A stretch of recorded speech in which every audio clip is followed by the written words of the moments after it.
Welcome to the audio recording of Toxic Blood, One Path to Recovery from Childhood Trauma and Familial Abuse. I am Sydney Eileen. This is my story and my right to tell it. Chapter 13, Medical Overcompensation. In order to maintain the illusion that their children were their first priority, mother and father as a unit did need to put in significant effort from time to time. Of course, father never had the personal energy for it, so I cannot remember a single time he went to bat for me. Mother, on the other hand, did so now and again, and yet it usually turned out problematically, to say the least. Mother developed a habit of self-diagnosis when I was very little. This stemmed at least in part from the family's lack of access to medical care at the time. I understand self-diagnosis, and I have done it myself as an adult when I had limited access to medical care and was frustrated that doctors were shuffling me around and clearly clueless about what was wrong with me. In my case, though, I did thorough research. Then, when I found something that I thought might be my problem, I used that information to find a doctor who specialized in that illness so I could get a true diagnosis and treatment. As it turns out, I did not have the illness I thought I did, but that specialist was able to determine that I had a different, even rarer infection which acted extremely similar. I was able to get treatment, and although I will probably suffer chronic illness for the rest of my life, I am far better off for the care I ultimately received because of self-diagnosis efforts. I was a toddler when Mother decided my brothers and I were allergic to sugar. Yep, that's right, allergic to sugar. The terms hypoglycemic and hyperglycemic also got thrown around, but usually she focused on an allergy to sugar because hypoglycemia and hyperglycemia are very specific conditions with very specific symptoms which her children did not have, making it far more obvious she was making things up. I believed her because my diet was so poor that any time I ate sugary foods, I would get a distinct rush from the sudden influx of energy. I hated how that felt. 2 to 4 hours later, I would crash out, and I hated that even more. If I did what Mother recommended and avoided sucrose, table sugar, I never had that high and crash, which I hated so very much. I also emotionally needed to believe Mother would never lie to me, so I believed her that I was allergic to sugar. Mother was so adamant about this idea that she literally argued with the family doctor about it. Of course, the family doctor insisted that there was no such thing as an allergy to sugar. Mother insisted that just because it was incredibly rare, that did not mean it did not exist. After all, there are people who are allergic to sunlight and allergic to water. Her children were allergic to sugar. End of story. She would not be budged from that view, and in true conspiracy theory fashion, she took the doctor's unwavering conviction that she was wrong as proof that he had some sort of God complex and was unwilling to change his mind even when presented with strong evidence. Mother reached the conclusion that I was allergic to sugar when my adult teeth were starting to come in, and my diet was so poor that they developed with mild hypoplasia. This caused almost all of my adult molars to develop cavities before I was 10 years old and left me with slight horizontal grooves in the enamel of my front teeth.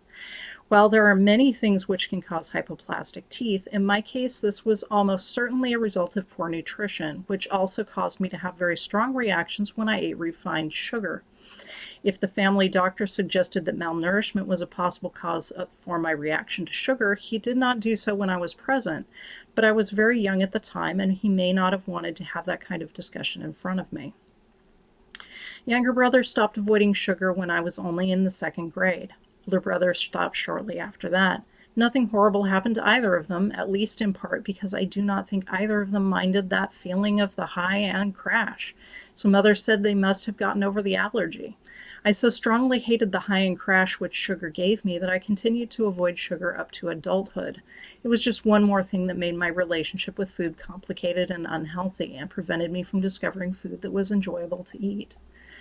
When I hit puberty, Mother was as hands-off about the process as possible, to the point of running to the doctor when I had a question just so she would not have to answer it. Instead of personally explaining anything, she left all my education about my body up to the school's sex education class. She did not even show me how to apply menstrual pads to my underwear. Instead, she just showed me where the box of menstrual pads was and told me to follow the diagrams on the packaging. The fact that she left me entirely to my own devices did nothing to prevent her from later yelling at me for not closing the box. At the time, menstrual pads were not individually wrapped, so she was angry because the That left the pads open to the unsanitary conditions of our home, conditions which I was completely desensitized to because they were all I had ever known. The school sex education class talked about reproduction and gave an overview of sex organs, but it said little to nothing about the practical aspects of dealing with menses. Within a few months of hitting puberty, I noticed that I had a clear, creamy discharge between periods. I had only been told about such discharges in relation to having an STD, so even though I was a virgin, I told Mother and asked her if it was anything to worry about. Instead of telling me it was normal, which it is, Mother made an appointment with the family doctor to get it checked out. She refused to say anything, even whether or not she had ever had or heard of such a discharge outside of sexually transmitted illness. Even though I had never had sex, Mother's silence left disease as the only cause I knew of, creating a deepening pit of worry, fear, and confusion.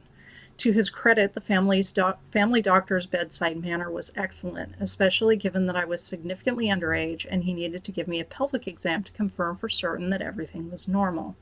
No, it was Mother who made it weird. She repeatedly said it was going to be fine, but her body language and the way she nervously held my hand throughout the appointment made it feel like something was significantly wrong. It was the family doctor who told me that such discharges were perfectly normal for a lot of people, but he would have the discharge tested just to make sure. I had never had intercourse and there was no pain, stinging, rotten smell, or discomfort, so predictably the test came back normal. Mother never mentioned it again, but the experience stayed with me because it never needed to happen. She was so terrified of telling me anything related to menstruation that she did not simply explain that it is, in fact, a perfectly normal part of the menstrual cycle and nothing to worry about unless you also have the aforementioned pain, stinging, rotten smell, or discomfort. After all those times when visiting a doctor was put off because of money fears, even when the situation seemed urgent or distressing, Mother terrified me just so she would not have to talk to me about my menses. It should not surprise me that Mother's relationship with the family doctor fell apart over another for self-diagnoses. He had been our family doctor since I was a very small child, and he first opened his private practice. In grade school, I loved running. As part of physical education, every day the whole class would hit the track and run a lap. In 5th grade, I usually came in second or third among the girls, bested only by girls who were enrolled in sports programs. I usually came in 4th through 7th overall, including the boys. When we did our physical fitness testing at the end of the school year, I ran the mile in just over 6 minutes, one of the best times in the class. In junior high, I suddenly found myself unable to run very far and instead usually walked around the track. If I tried to run, I would hyperventilate and nearly passed out on multiple occasions. It was strange and it was distressing, and it was one of the rare times when Mother stepped up and went to bat for me.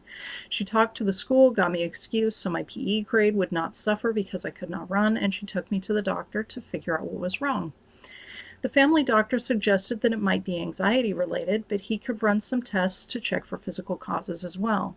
One of those tests was a referral to run on a treadmill while equipment tested my oxygen levels.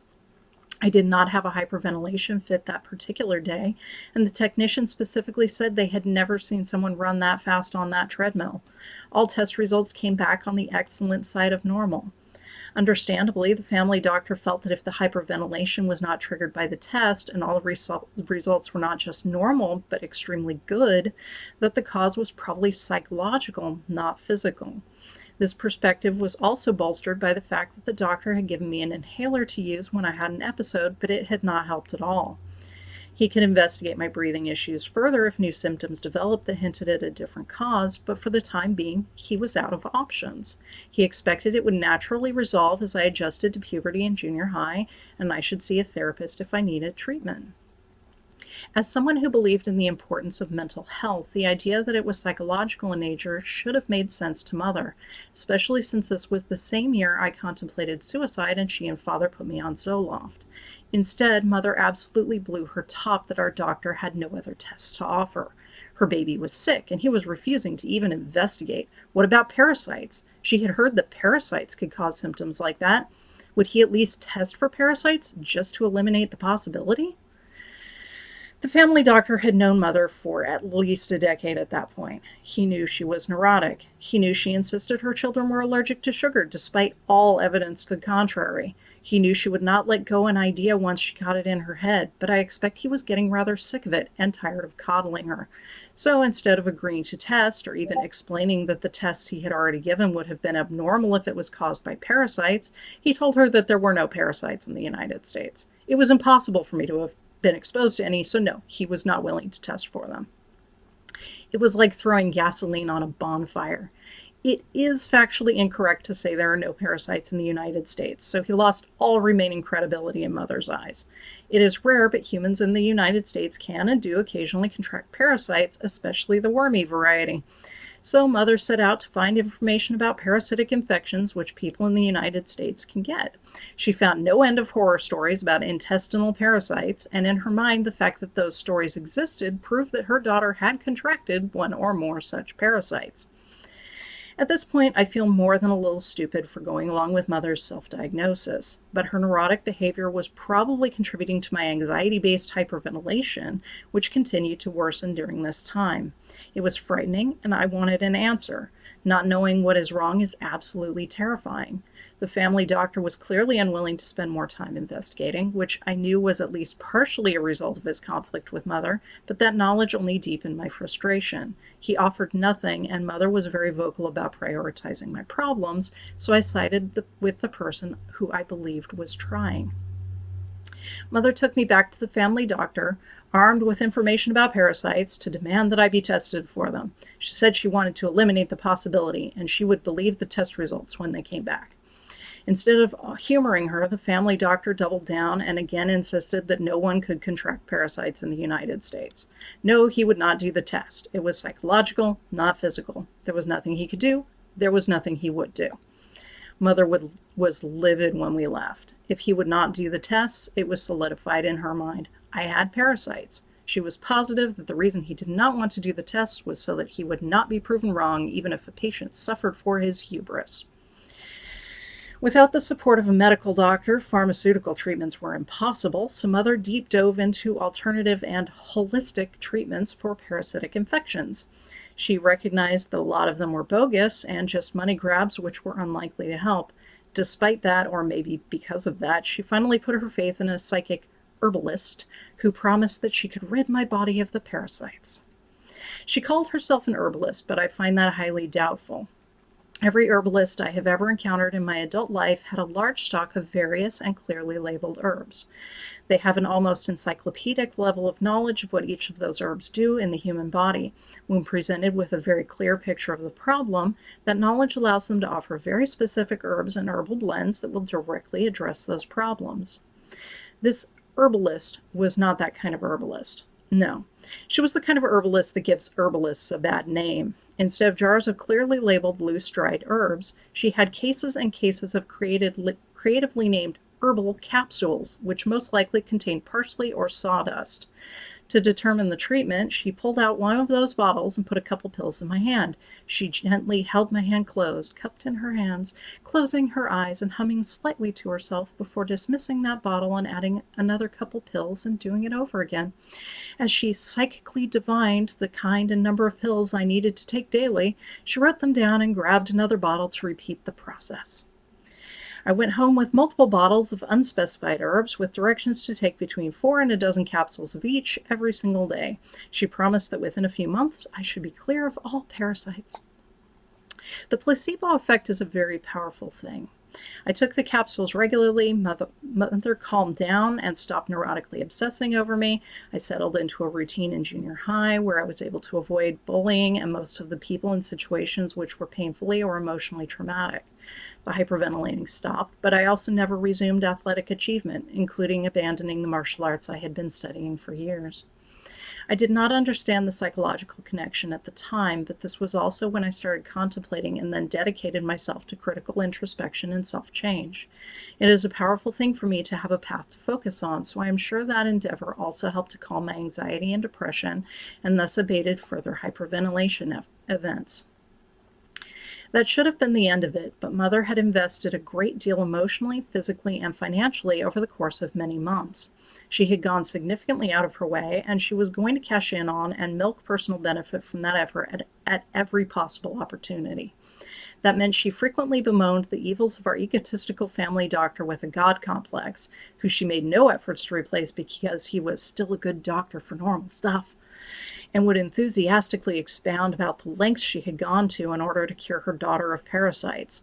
The fact that she could not specify the exact parasites was, of course, the doctor's fault and not hers, but she had absolute conviction that these psychically divined unspecified herbs had cured my problem. I cannot deny that Mother went to bat for me on this occasion. Even if her approach and her conclusion and her treatment were all so problematic, I would have been better off if she had just ignored it like she did most things. I cannot deny that she was sincere in her beliefs and in wanting to do what she thought was best for me, and that does not negate how problematic it was, or the fact that she vehemently dismissed the very suggestion of the actual cause of my problems. I cannot help but believe that she only went to bat because, unlike everything else in my life where I genuinely needed her support, the physical manifestation of my stress was publicly visible. That visibility meant it would be obvious and publicly inexcusable if Mother ignored it. In going out of her way to avoid being recognized as a bad parent, she failed miserably both as a parent and as a discerning human being capable of objective critical thought. As usual, I was the one who paid the price for that.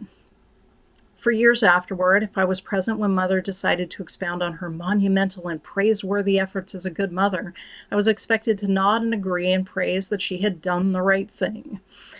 At first, I did believe she had done the right thing because I was scared the doctor's suggestion of anxiety had been dismissed by Mother. I had no comprehension of what anxiety meant or how it manifested.